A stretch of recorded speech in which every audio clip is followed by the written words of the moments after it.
दोस्तों, माता पिता भगवान के दिए हुए सबसे अनमोल उपहार हैं। माता पिता का स्थान हर व्यक्ति के जीवन में भगवान से भी पहले आता है। माता पिता का प्यार निस्वार्थ होता है और वह हमारी खुशियों के लिए अपनी खुशियों को त्याग देते हैं। बच्चे चाहे कितने भी बड़े हो जाएं, पर वह माता पिता के लिए हमेशा छोटा ही रहता है।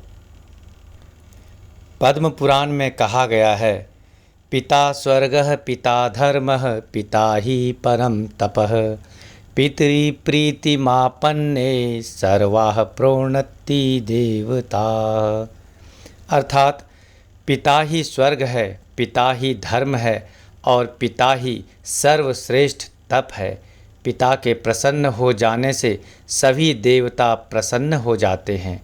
दोस्तों, जीवन में कभी भी कोई कष्ट न मिले, ऐसी व्यवस्था एक पिता ही करता है।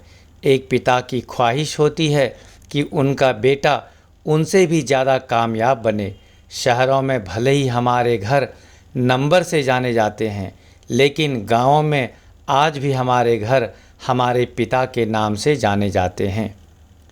जरा सोचें, पत्थर की मूर्तियों की हम पूजा करते हैं, लेकिन घर में विराजमान पिता को हम हर संभव सम्मान दे पाते हैं क्या? इस पर विचार करना बहुत ज़रूरी है। पद्म पुराण का दूसरा श्लोक माता के नाम। सर्वतीर्थमयी माता सर्वदेवमयः पिता मातरं पितरं तस्मात् सर्वयत्नेन पूजयेत्। अर्थात माता सर्व तीर्थमयी है, सभी दुखों से छुड़ाने वाली है। दुखों से छुड़ाने वाली तीर्थ है माता, और पिता संपूर्ण देवताओं का स्वरूप है। अतएव प्रयत्नपूर्वक सब प्रकार से माता पिता का आदर सत्कार करना चाहिए। महर्षि वेद व्यास द्वारा महाभारत के आदि पर्व में उल्लेख है कि जो माता पिता की आज्ञा मानता है और उनका हित चाहता है, उनके अनुकूल चलता है तथा माता पिता के प्रति पुत्रोचित व्यवहार करता है, वास्तव में वही पुत्र और पुत्री है। माता ही शिशु की सबसे प्रथम शिक्षक होती है और जीवन का प्रथम पाठ पढ़ाती है।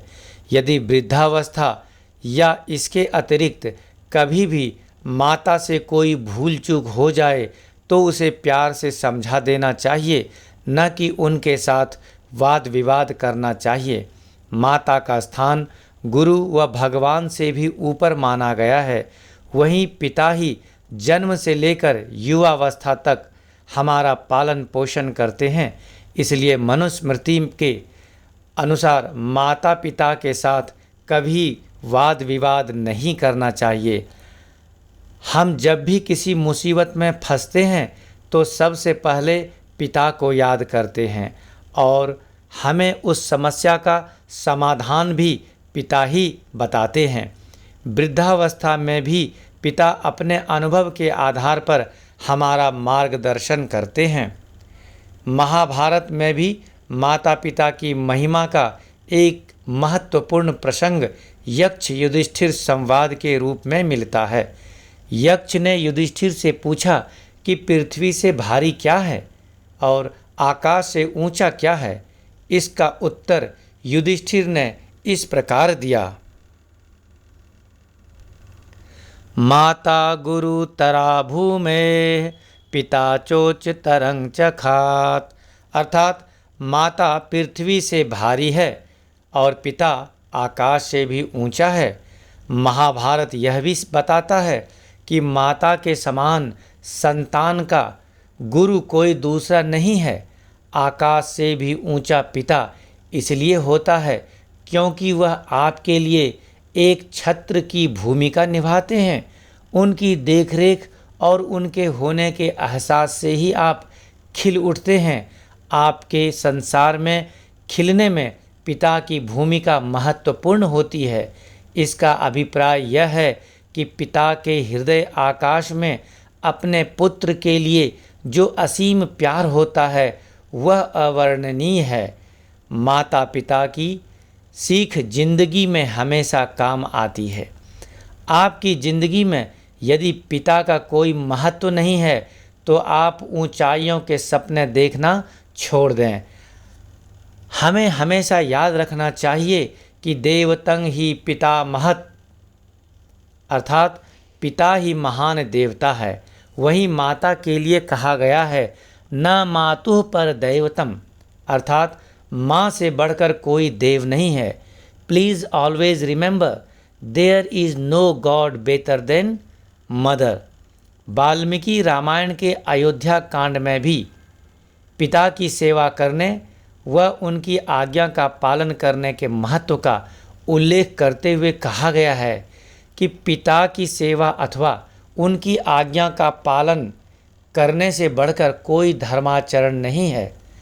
मनुस्मृति में महर्षि मनु भी माता पिता की असीम महिमा का वर्णन करते हुए कहते हैं, उपाध्यान दश आचार्य आचार्याणां शतं पिता सहस्रं तु पितॄण माता गौरवेणाति अतिरिच्यते। अर्थात 10 उपाध्याय से बढ़कर एक आचार्य होता है और 100 आचार्य से बढ़कर एक पिता होता है और पिता से 1000 गुना बढ़कर माता गौरवमयी होती है। इस श्लोक में माता पिता की महिमा का स्पष्ट वर्णन होता है और ये दोनों हमारे प्रत्यक्ष देवता हैं। इसलिए इन विभूतियों की तन मन धन से सेवा करना हमारा परम कर्तव्य है और इनको सदैव संतुष्ट और संपन्न रखना ही हमारा धर्म है। मनुस्मृति के अतिरिक्त हमारे अन्य धार्मिक ग्रंथों में भी माता पिता को पूजनीय माना गया है। इन दोनों को सदैव सुखी रखना ही पुत्रों का परम कर्तव्य होता है। आधुनिक युवा पीढ़ी को संकल्प लेना चाहिए कि वैदिक सभ्यता एवं संस्कृति के अनुरूप वे अपने माता पिता के प्रति सभी दायित्वों का पालन करने का हर संभव प्रयास करेंगे। अपने माता पिता के लिए क्या करें? माता पिता को कभी पलटकर जवाब न दें, इससे उनका बुरा लग सकता है। जितना हो सके उनकी बातें सुनने की कोशिश करें। वैसे भी बुजुर्गों की बातें आपको बहुत काम आ सकती है। कोई नया या बड़ा कार्य करने से पहले अपने माता पिता से चर्चा अवश्य करें और उनका आशीर्वाद भी प्राप्त करें। हर महीने उनके स्वास्थ्य का चेकअप कराएं ताकि वह एक लंबी और स्वस्थ जिंदगी जी सके। बुढ़ापे की उम्र में अक्सर माता पिता से बातें करते रहना चाहिए क्योंकि बातचीत करना माता पिता को बहुत अच्छा लगता है। ऐसे में जब आपको भी समय मिले एक फ़ोन उठाकर उनका हाल चाल अवश्य पूछ लें अगर आपके माता पिता आपसे दूर रहते हैं। हम जानते हैं कि जीवन साथी के लिए प्यार अलग है और पेरेंट्स के लिए अलग, पर अक्सर माता पिता को लगता है कि शादी के बाद उनका बच्चा उन्हें भूल गया है। ऐसे समय में आपको दोनों के प्रति अपना प्यार बराबरी का रखना चाहिए। अपने पेरेंट्स को मंदिर ले जाना कभी न भूलें, इससे आप दोनों को ही अनोखी खुशी और शांति मिलेगी। अपने बुजुर्ग माता पिता को किसी भी हाल में घर पर अकेला न छोड़ें। उनके स्वास्थ्य और उनकी सुरक्षा का बेहद ख्याल रखें। अपने माता पिता को वृद्धाश्रम में कदापि न छोड़ें। अपने स्टेटस के अनुसार उनको साथ रखें और उनकी सेवा शुश्रूषा का भरपूर ख्याल रखें। दोस्तों, इस चैनल को बनाने का सिर्फ एक उद्देश्य है और वह है कि हर एक परिवार के जड़ों को मजबूत करना।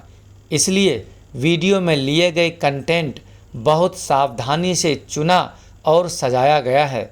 कोशिश करें कि इस वीडियो को घर के अन्य लोगों को भी सुनाएं, खासकर अपने बच्चों को अवश्य सुनाएं।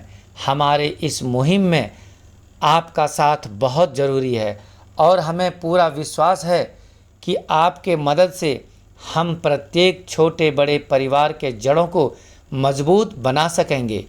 अगर यह वीडियो आपको पसंद आया है तो इसे लाइक, कमेंट, सब्सक्राइब और शेयर करना न भूलें, ताकि समाज में जागरूकता और सजगता बढ़े। और यह चारों एक्शन बिल्कुल मुफ्त है। मिलते हैं फिर अगले वीडियो के साथ। तब तक आप अपना ख्याल रखिए। धन्यवाद।